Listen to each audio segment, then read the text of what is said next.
Hello and good morning everyone. I welcome you all at OSIS. I hope everyone is doing well. So today is 4th October 2024 and we are going to discuss important news and articles from The Hindu and The Indian Express. So हम यहाँ The Hindu and The Indian Express के जो भी important news हैं जो हमारे exam के perspective से important हो जाते हैं उन्हें हम डिस्कस करने वाले हैं. तो चलिए देखते हैं आज के topics which we are going to cover here. First article is very important article here is marital rape. India में हम देखेंगे जो हमारा मैरिटल रेप है ना, इसकी क्या कंडीशन है. नेक्स्ट हम बात करेंगे यहाँ पे त्रिशूरा पूरम के बारे में. ये आपका केरल का एक फेस्टिवल है तो इस फेस्टिवल के बारे में हम डिस्कस करेंगे. नेक्स्ट हमारा एंटी डिफेक्शन लॉ, ये आपका एडिटोरियल का आर्टिकल है. एक्चुअली इस आर्टिकल में तो महाराष्ट्र में भी जो सारी चीजें चल रही हैं आपकी पॉलिटिकल पार्टीज के बीच में उसके बारे में डिस्कस किया गया है, बट हम यहाँ से क्या लेकर आएंगे, एंटी डिफेक्शन लॉ को डिस्कस करेंगे. नेक्स्ट हम बात करेंगे India and the West Asian countries. ये आपका इंडियन एक्सप्रेस का आर्टिकल है, बहुत अच्छा आर्टिकल है.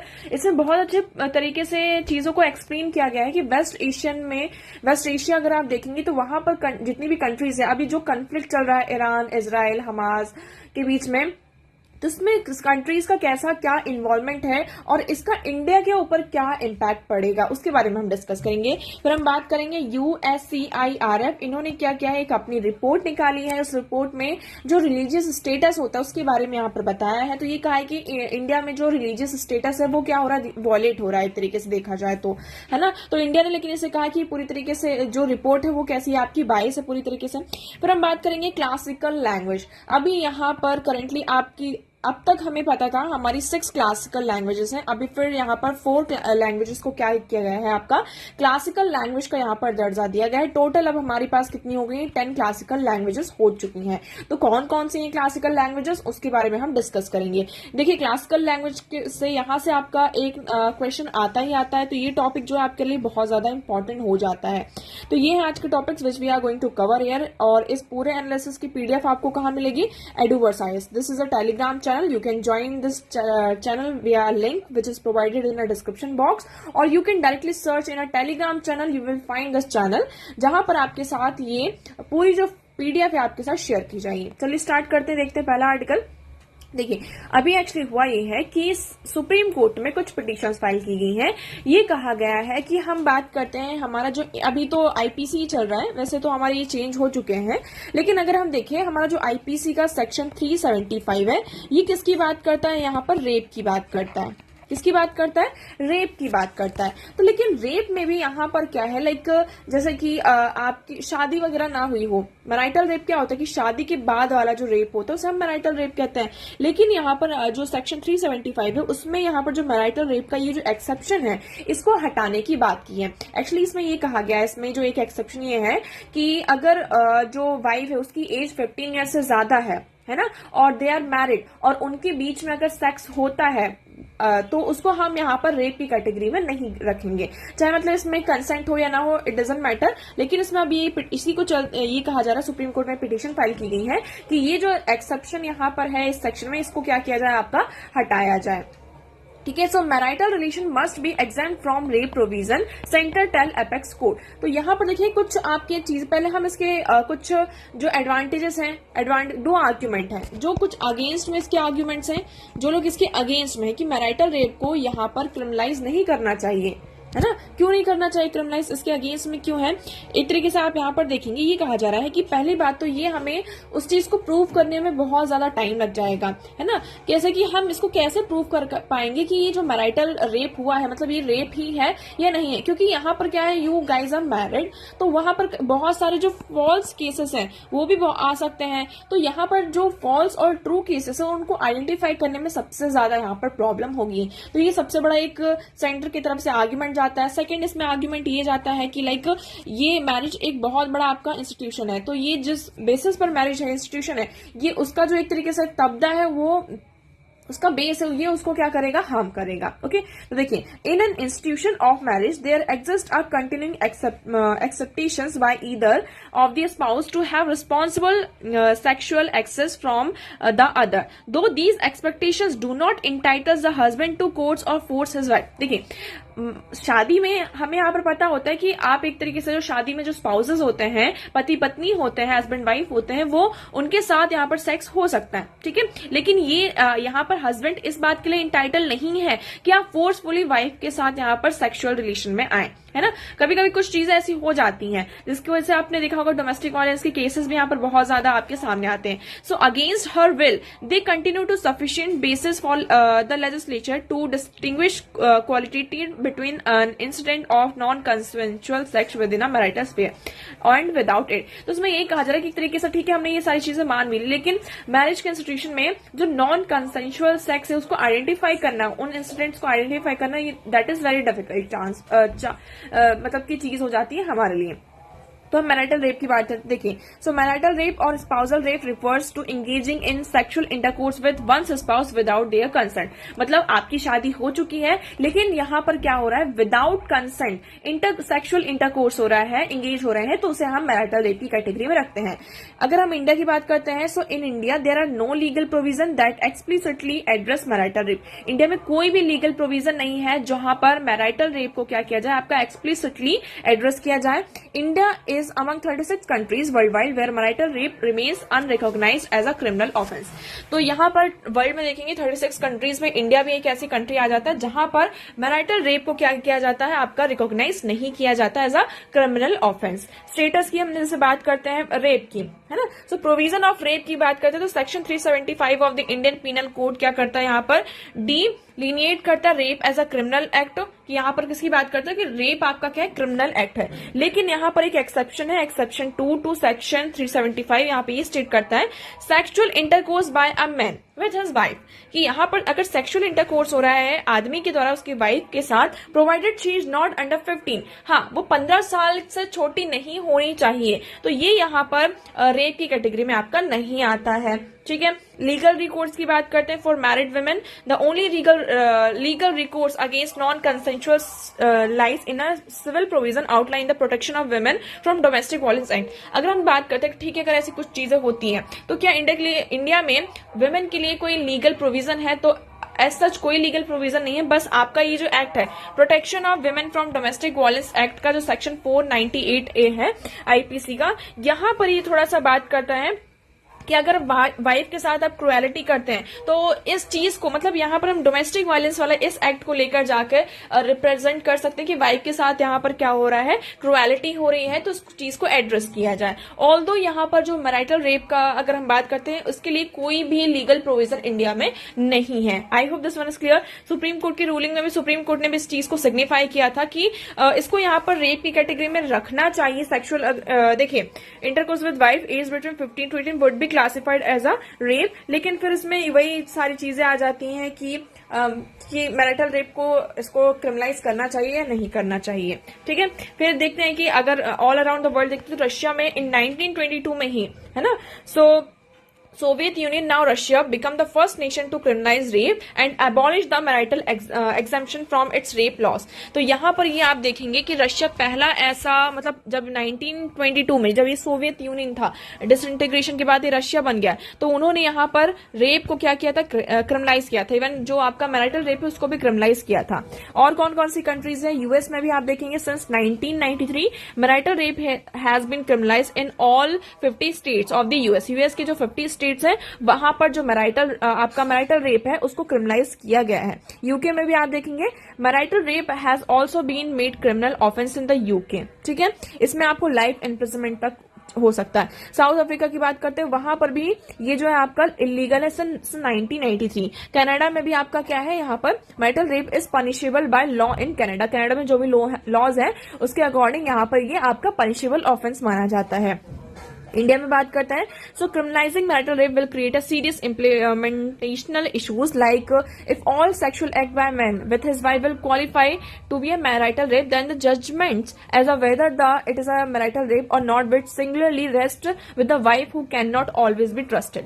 तो इसमें यही कहा जाता है, देखिए आपके पास बहुत सारे जैसे सेक्सुअल असॉल्ट होता है, कुछ भी हरासमेंट सारी चीजें होती हैं, हमने गर्ल्स के साथ देखा, तो कुछ तो आपके जो हम कह सकते हैं लेजिट केसेस होते हैं, है ना, एक आपके जो ऑथेंटिक केसेस होते हैं उनको आइडेंटिफाई करने, जो ट्रू केसेस हैं उनको आइडेंटिफाई करने में यहाँ पर प्रॉब्लम हो सकती है। हम वाइफ के ऊपर भी हमेशा ट्रस्ट नहीं कर सकते कि वो जो बोल रही है वो सही हो, ठीक है, मतलब कई बार ऐसी चीजें हो जाती है ना कि हस्बैंड वाइफ के बीच में लड़ाई हुई तो उन्होंने मतलब चार्जेस लगा दिए, ऐसे बहुत सारे हमने केसेस देखे हैं जो ये फॉल्स केसेस आपके यहाँ पर आ सकते हैं। इसका मिसयूज बहुत ज्यादा हो सकता है, तो इसके चलते हुए यहाँ पर ये सारी चीजें आर्ग्यूमेंट क्या दिया जा रहा है कि हमें इसको मैरिटल रेप को क्रिमिनलाइज क्यों करना चाहिए। तो इसमें आप देखेंगे जो हमारा आर्टिकल 14 यहाँ पर हम इक्वालिटी की बात करते हैं, तो यहाँ पर ह्यूमन राइट्स की इसमें बात की जाती है, तो विमेन भी उतना ही इक्वालिटी डिजर्व करती हैं। जो स्पाउसेस होते हैं उन दोनों के बीच में क्या होनी चाहिए, आपकी इक्वालिटी होनी चाहिए। Further, a married woman has the same right to control her own body as does an unmarried women.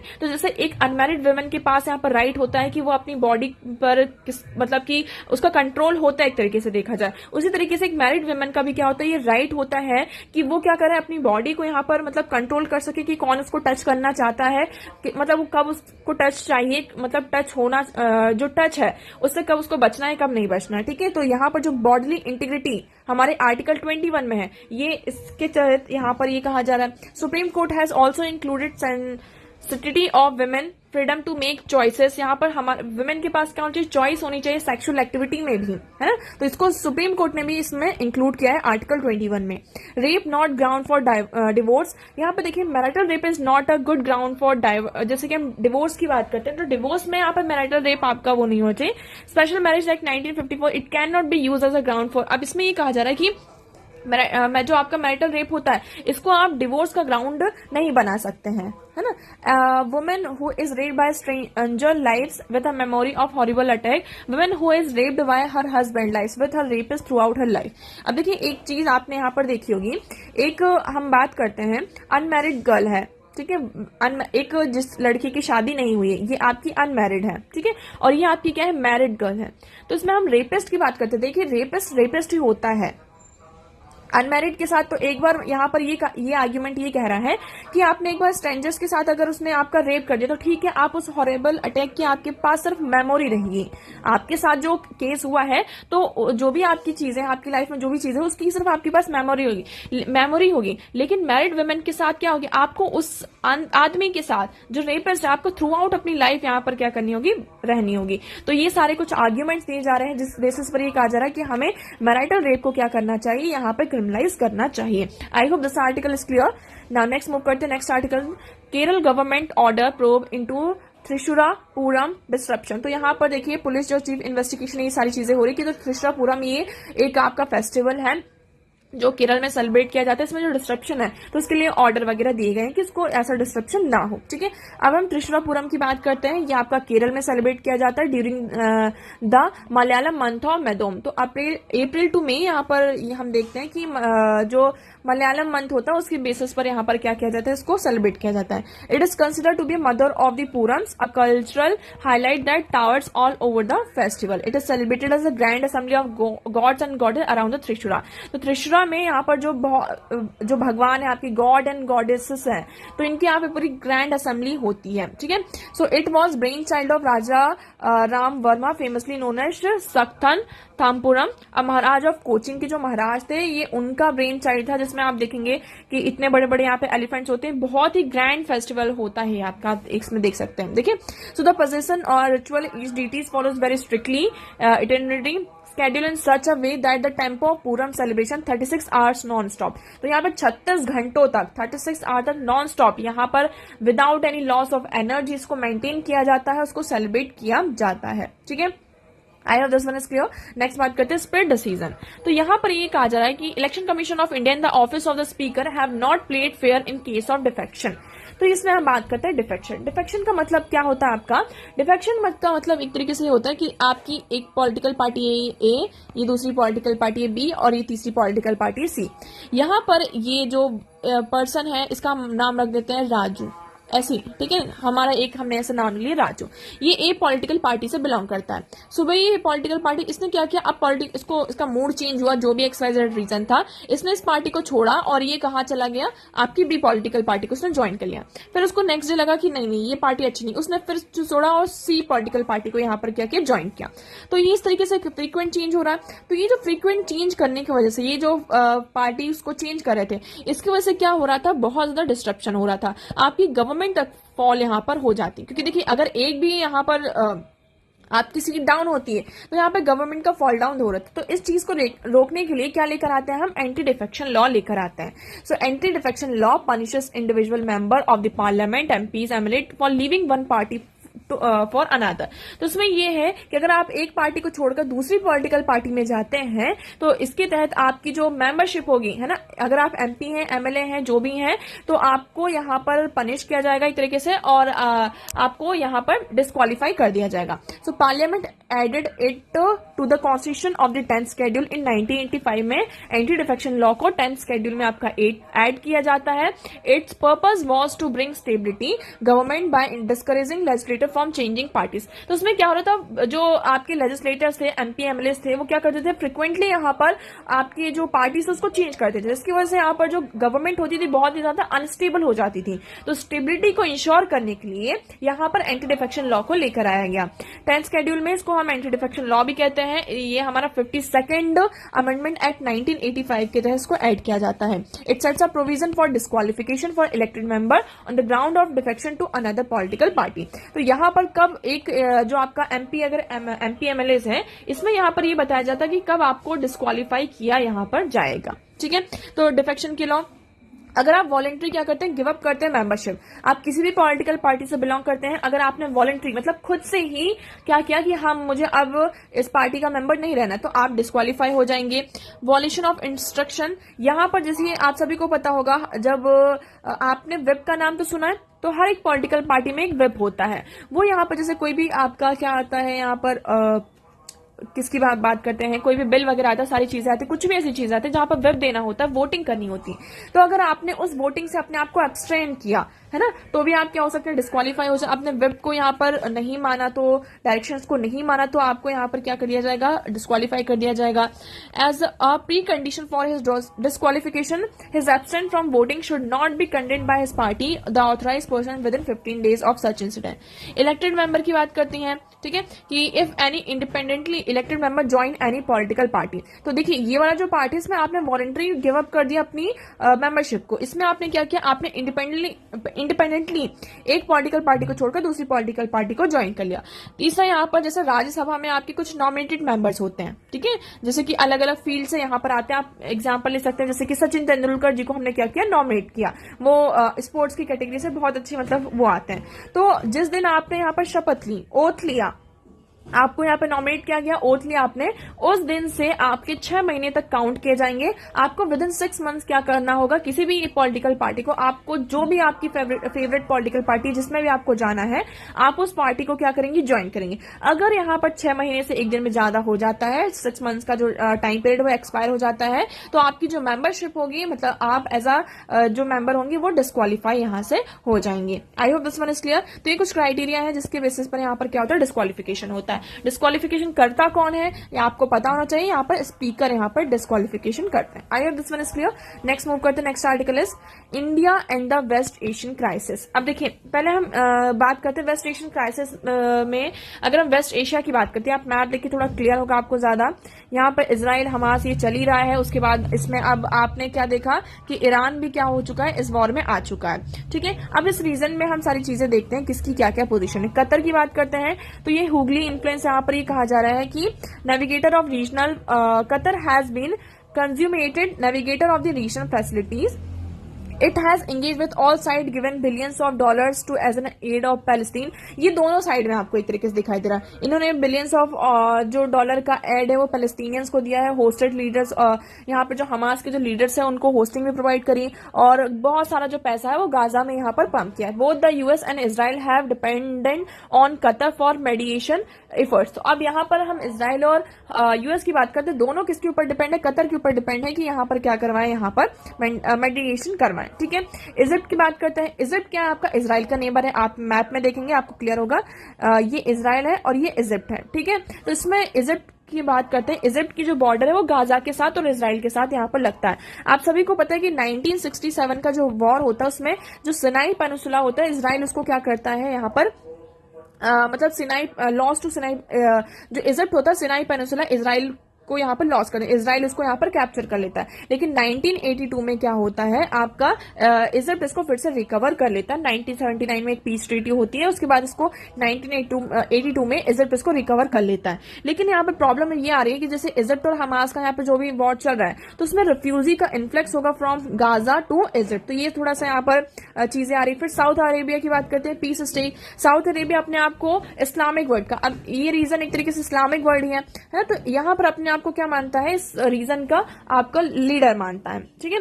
तो यहाँ पर आपका जो आप सभी को पता है, however Riyadh relationship with Shia Iran has complicated history. तो यहाँ पे ईरान के जो रिलेशन है, जैसे कि ईरान अपने आप को यहाँ पर मानता है और सऊदी अरेबिया अपने आप को मानता है, तो ये सारी चीजें चल रही हैं। यूएई की बात करते हैं तो UAE too is keen to see stability, UAE भी यहाँ पर इस रीजन में स्टेबिलिटी चाहता है, पीस भी चाहता है।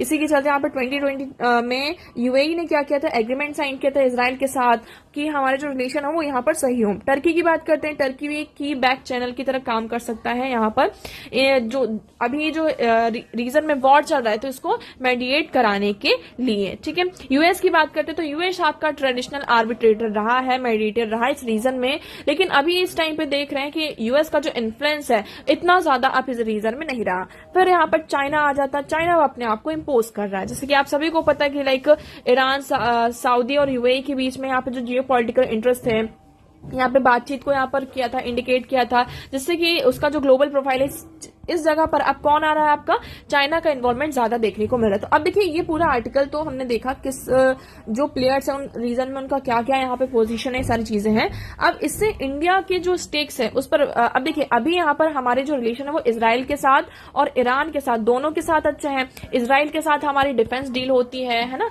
जो भी ये सारी चीजें हैं, यूएस, इसराइल और फ्रांस, इन कंट्रीज के साथ अगर हम देखते हैं तो हमारी जो डिफेंस ट्रीट है, डिफेंस बहुत बड़े हमारे ये डिफेंस सप्लायर्स हैं, मेजर सप्लायर्स हैं। ईरान की बात करते हैं तो हमारा यहाँ पर जो major chunk of oil, crude oil है, वो कहां से हम लेकर आते हैं, ईरान के साथ। फिर सेकंड हम बात करते हैं यहाँ पर जो टेररिज्म है उसको, जो ये मेन कंसर्न है फ्रॉम पाकिस्तान, अफगानिस्तान, इसमें भी ईरान हमारा साथ दे रहा है। फिर हम छवार पोर्ट की बात करते हैं, which is a great strategic and economic importance है इंडिया के लिए। तो देखिए यहाँ पर आज के टाइम पर इंडिया जो है अभी इसराइल और ईरान के बीच है। इंडिया के खुद के स्टेक्स की बात करते हैं तो 18,000 तक के जो इंडियंस आपके इसराइल में और 5 से 10 हजार जो इंडियंस है वो ईरान में है। तो 90 लाख जो रीजन है एज अ होल यहाँ पर आपको दिखते हैं। तो इंडियन कम्युनिटी यहाँ पर इस कन्फ्लिक्ट में फंसी हुई है। फिर हम बात करते हैं वेस्ट एशियन जो रीजन है, provide India 80% of its oil supply. जो हमारा 80% ऑयल सप्लाई है वो कहाँ से आता है, वेस्ट एशियन, इसी रीजन से आता है। इसमें हमारा जो सबसे बड़ा हम बात करते हैं ईरान यहाँ पर सबसे बड़ा हमारा सप्लायर है। तो ये सारी प्रॉब्लम आ रही है। उसके बाद हम देखेंगे India has invested in its relationship with major Arab countries Iran and Israel, New Delhi sees the region as an extended neighbourhood. तो ये जो रीजन है इसको इंडिया अपना एक्सटेंडेड नेबरहुड की तरह कंसिडर करता है। तो यहाँ पर अभी ये जो चीजें हो रही हैं, है ना, तो ये हमारा जो अभी आप सभी को पता है India middle east Europe economic corridor था, इसको भी यहाँ पर जो इसकी वर्किंग है अभी भी इसकी यहाँ पर क्या रुकी हुई है, क्योंकि इस रीजन में अभी क्योंकि ये सारे नेशन आने वाले थे, अब ये सारी चीजें हो गई। तो ये अब प्रोजेक्ट जो है आपका G20 में ये प्रोजेक्ट आपका लॉन्च किया गया था ना, तो ये अब यहाँ पर क्या हो चुका है, एक तरीके से रुका हुआ है। ठीक है, तो आई hope this article is clear. Next बात करते हैं। सो USCIRF flags India collapsing religious freedom. तो यहाँ पर ये कहा जा रहा है इस रिपोर्ट में कि इंडिया का जो रिलीजियस फ्रीडम है वो कोलैप्स हो रहा है।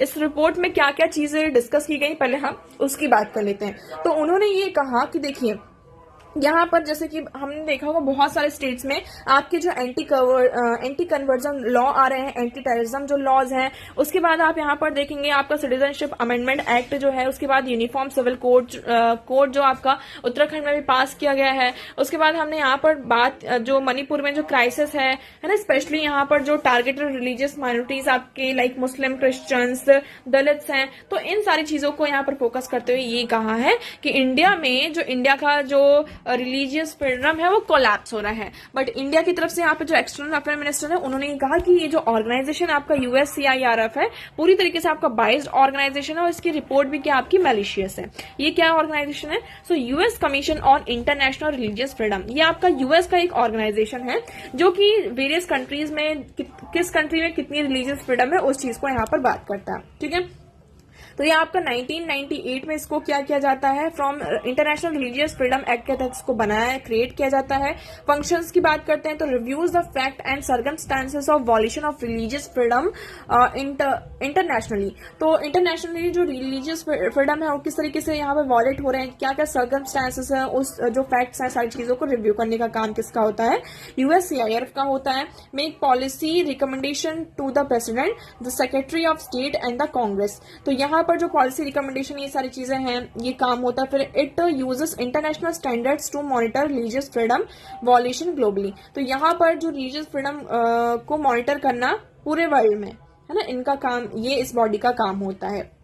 कंपोजिशन की बात करें तो इसमें 9 कमिश्नर्स होते हैं appointed by the either of the president of congressional leaders of the each party. तो ये आपका यूएस की तरफ से। आई hope this one is clear. Next move करते हैं। Next article is Marathi Bengali among 5 granted classical language status bye UN cabinet. तो अभी यूनियन कैबिनेट ने क्या किया है, अप्रूव किया है मराठी, बंगाली, आसामीज, पाली और प्राकृति को, पाली एंड प्राकृति, यहाँ पर इनको क्लासिकल लैंग्वेज की तरह यहाँ पर अप्रूव किया है। तो कितनी, 1 2 3 4 5 हो गई है ना। तो टोटल पहले 6 थी, अब कितनी हो गई, टोटल 11 हो गई है ना। सो अभी जो मराठी की जो डिमांड थी 2013 से ही आपकी चली आ रही है। फिर बंगाली की बात करते हैं तो ये वेस्ट बंगाल में अभी जो बिगेस्ट दुर्गा पूजा यहाँ पर होता है तो उसके तहत यहाँ पर इसको अप्रूव किया गया है।